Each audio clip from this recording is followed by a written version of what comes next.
আজ এই ভিডিওতে আমি আপনার সঙ্গে 7টা অভ্যাসের ব্যাপারে কথা বলবো, যেই অভ্যাসগুলো আপনার মধ্যে থাকলে আপনি যদি কোনো বড় চাকরি বা ব্যবসা করে বেশ ভালো মোটা অঙ্কের টাকা প্রতি মাসে আয়ও করেন, তবুও আপনি সারা জীবন গরিব হয়েই থেকে যাবেন।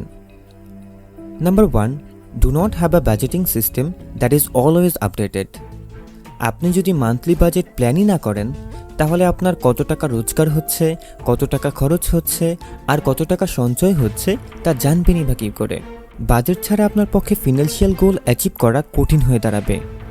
বাজেট তৈরি করলে আপনি নিজেই বুঝতে পারবেন আপনি কত টাকা রোজগার করেন, তাই আপনি কত খরচ করবেন সেটাও ঠিক করতে পারবেন, আর হয়তো কিছু টাকা বাঁচাতেও পারবেন। আপনার কত খরচ হয় সেটা জানলে আপনি আরও সচেতন হয়ে বাজে খরচগুলো কন্ট্রোল করতে পারবেন। এছাড়াও আপনাকে প্রতিদিন আপনার বাজেট লিস্ট আপডেট করতে হবে, যাতে করে আপনার এটা বুঝতে অসুবিধা না হয় যে আপনার কত টাকা কোথায় খরচ হচ্ছে। ফিনান্সিয়াল লিটারেসির ফার্স্ট স্টেপ হলো একটা বাজেট প্ল্যান করা। Number 2, increase expenses when your income increases. বেশিরভাগ সময় দেখা যায় রোজগার বাড়ার সাথে সাথেই রোজকার খরচ বা জীবনযাত্রার মান বাড়ে, যেমন আরও দামি গাড়ি, বাড়ি, বাইক, স্মার্টফোন ইত্যাদি জিনিস কেনা। আপনি যদি এই সমস্যা থেকে মুক্তি চান, তাহলে চেষ্টা করুন খরচের পরিমাণ একই রেখে বেশি করে ইনভেস্ট করতে, কারণ এভাবে আপনি ভবিষ্যতে এমন একজন নির্ভরযোগ্য ব্যক্তি হয়ে উঠবেন যিনি সহজেই ফিনান্সিয়াল ইমোশনস কন্ট্রোল করতে পারে। Number 3, not aware of impulsive shopping habits. আপনি কি কখনো এমন জিনিস কিনেছেন যেটা মাত্র কয়েকবার ব্যবহার করেই শুধু দেখানোর জন্য ঘরের এক কোণে ফেলে রেখেছেন? আমরা অনেকেই এরকম করে থাকি, আর তখন ভাবতেও অবাক লাগে যে কেন এই জিনিসটা সেদিন কিনেছিলাম। এরকম হয় কারণ শপিং করার সময় আপনি ঠিক কী কী জিনিস কিনতে চান বা কী কী কেনা দরকার তার জন্য একটা পরিষ্কার শপিং লিস্ট আপনি তৈরি করেন না। বিজনেস ওয়ার্ল্ডে কোম্পানিগুলো এই ফিল্ডে এক্সপার্ট। তারা শুধুমাত্র পটেনশিয়াল বায়ার, অর্থাৎ যারা দরকারের থেকে বেশি কেনাকাটা করতে অভ্যস্ত, তাদের ফাঁদে ফেলার জন্য discount, promotes, buy two get one ইত্যাদি দুর্দান্ত মার্কেটিং স্কিলসের সাহায্য নেয়। Number 4, buying things that can give you a false sense of wealth. আপনি কি কখনো এমন কোনো বন্ধুর বাড়িতে গিয়েছেন যার বাড়ি অনেক জিনিসপত্রে ঠাসা? যখন কেউ প্রচুর জিনিসপত্র কেনে, তখন মনে হয় যেন তার কাছে প্রচুর টাকা আছে, যেমন 2টো গাড়ি, 2টো বাইক, দামি স্মার্টফোন ইত্যাদি। এই অদরকারি জিনিসপত্র কেনার অভ্যাস না ছাড়লে এই অভ্যাস দীর্ঘস্থায়ী হতে পারে। আপনি যদি বিশ্বাস করেন যে অনেক কিছু কিনলে লোকে আপনাকে ধনী ভাববে, তাহলে আপনি ভুল ভাবছেন ভাই। কারণ আপনি ধনী কি না সেটা ঠিক হয় আপনার কাছে নগদ কত টাকা আছে, আপনার ইনভেস্টমেন্টের রিটার্ন কত, আর আপনার কাছে কত সম্পত্তি আছে তার উপর। Number 5, does not have a clear long term goal. এই অভ্যাসটার 20 বছরের কম বয়সীদের মধ্যে বেশি লক্ষ্য করা যায়। যদি অনেক বয়স্ক ব্যক্তিদের মধ্যেও এই অভ্যাসটা থাকে, এর কারণ হলো হয় তারা জীবনে কোনো গোল পাচ্ছে না, আর না হলে তাদের জীবনে কোনো সঠিক উদ্দেশ্যই নেই।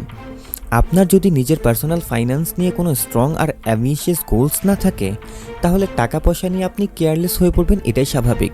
ফর এক্সাম্পল, কেন শুধুমাত্র প্রয়োজন পড়লেই খরচ করতে হবে, আরও সেভ করতে হবে, আরও ইনভেস্ট করতে হবে ইত্যাদি করার জন্য আপনার কাছে হয়তো কোনো মোটিভ বা যুক্তিযুক্ত কারণ নেই। তাই নিজের একটা মোটিভ তৈরি করুন। যেমন 40 বা 30 বছর বয়সে রিটায়ার্ড করতে চান, 5 বছরে একটা অভিজাত বা ভালো দেখে এলাকায় নিজের বাড়ি কিনতে চান, 10 বছরে একটা বড় ব্যবসা শুরু করতে চান, আগামী 3 বছরের মধ্যে টাকা জমিয়ে বিদেশ ঘুরতে যেতে চান। এভাবে ভাবুন যাতে আপনার ফিউচার ফিনান্সিয়াল গোলসগুলো আরও ফোকাসড হয়। Number 6, not investing. আজকালকার মডার্ন ইনভেস্টমেন্ট ইনস্ট্রুমেন্টসে আপনার টাকা ইনভেস্ট করার চিন্তা করুন। টাকা হারানোর ভয় পাবেন না, কারণ আপনি যত শিখবেন ততই টাকা হারানোর ঝুঁকি কমবে। আর আপনি যদি ভালো স্টক, বন্ডস বা বিভিন্ন ডিপোজিট ইত্যাদিতে টাকা রাখেন, তবে সেগুলো অবশ্যই ভালো হারে রিটার্ন দিবে, আর ভবিষ্যতে আপনার সম্পত্তির পরিমাণ বাড়বে। আপনি যদি শুধুমাত্র আপনার ব্যাঙ্ক অ্যাকাউন্টে টাকা রাখেন, তাহলে প্রতি বছরে আপনি একটা ইনফ্লেশন রেটের বোঝা বইবেন, যা আপনার ব্যাংকের সুদের আয়ের থেকে অনেক বেশি। তাই আপনার এক্সট্রা মানি ইনভেস্ট করতে দ্বিধা করবেন না। Number 7, not using credit cards properly. একটা খারাপ অভ্যাস যা আপনাকে গরিব করে রাখতে পারে তা হলো কেয়ারলেসলি ক্রেডিট কার্ড ব্যবহার করা। যেমন এমন জিনিস কেনা যা এখন দরকার নেই কিন্তু অদূর ভবিষ্যতে কাজে লাগবে। ক্রেডিট কার্ডের ইন্টারেস্ট রেট ভবিষ্যতে আপনাকে কাঙ্গাল করতে পারে, কারণ ক্রেডিট কার্ডের ইন্টারেস্ট রেট প্রতি মাসে ক্যালকুলেট হয়। কিছু লোক বুঝতে পারে না যে তারা টাকার অপচয় করছে, কারণ তারা বিশ্বাস করে যে ভবিষ্যতে তাদের অনেক সুদ দিতে হলেও শুরুতে মিনিমাম পেমেন্টের নামে সামান্য কিছু টাকা দিলেই তো কাজ চলে যায়। এই অভ্যাসটা অ্যাভয়েড করুন, যাতে আপনার অ্যাসেট প্রতি মাসে গ্রো করতে পারে। তো চলুন দ্রুত এই 7টা অভ্যাস রিক্যাপ করি, যেগুলো আপনাকে সারা জীবন গরিব বানিয়ে রেখে দিতে পারে। Number 1. Do not have a budgeting system that is always updated. Number 2. Increase expenses when your income increases. Number 3. Not aware of impulsive shopping habits. Number 4. Buying things that can give you a false sense of wealth. Number 5. Does not have a clear long-term goal. Number 6. Not investing. And number 7. Not using credit card properly. তো আজকের মতো এখানেই বিদায় নিচ্ছি। আমি সজীব from টাকার খোঁজ। কথা হবে অন্য কোনো ভিডিওতে। সে পর্যন্ত ভালো থাকবেন, সুস্থ থাকবেন। আসসালামু আলাইকুম ওয়া রাহমাতুল্লাহি ওয়া বারাকাতুহু।